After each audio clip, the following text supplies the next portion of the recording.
Hi there, I'm here to talk to you about looking in people's mouths. Oh, isn't that the dentist's job? Well, if you are providing care for a patient in any way, then this video might be useful. This means if you are a nurse, physiotherapist, healthcare assistant, any other allied health professional or doctor. The mouth is part of the body and not separate to it. We use our mouths to do many things: eating, drinking, tasting, talking, smiling. Imagine how you would feel if you weren't able to do one of these. Having a look in someone's mouth, and teeth for that matter, is a crucial part of the holistic examination of someone's body.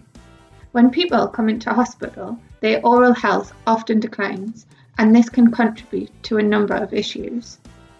If someone's mouth isn't functioning at its best, you are less likely to eat. Poor nutrition itself leads to weight loss, delirium, and is linked to slower recovery after surgery or illness. If your mouth is sore and dry, this itself leads to pain. Simple measures such as saliva substitutes can be an easy way to manage this. Did you know if someone has poor oral hygiene, they are more likely to develop chest infections, endocarditis, and of course, dental infections? I didn't really know that, actually. So I'm not really sure where to start. I've not done anything like this before. That's fine. You're not the only health professional who feels like that. In a recent study, 50% of junior doctors actually looked into a patient's mouth as part of their medical examination.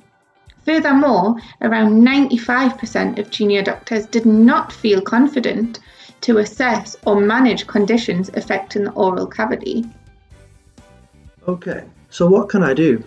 So it's really easy.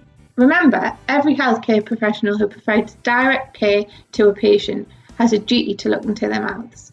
It takes around 2 minutes, and all you need is a clean pair of hands, a good light, and some gloves. A tongue depressor is quite useful. Start by looking at the lips. Do they look dry or cracked?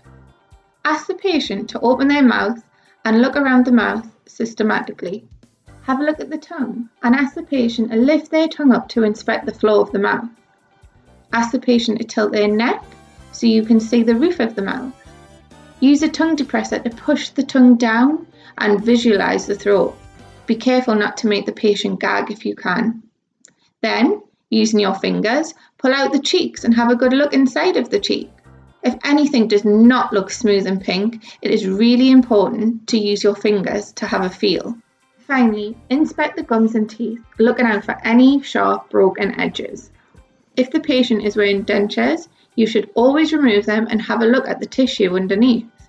Remember to look at the denture and assess whether it is clean. Okay, that seems quite straightforward. So what do I do if I find something unusual? If you are a nurse, speak to a doctor for advice. In most cases, some basic measures will suffice. If someone has a dry mouth, try and encourage regular sips of water or use a saliva substitute.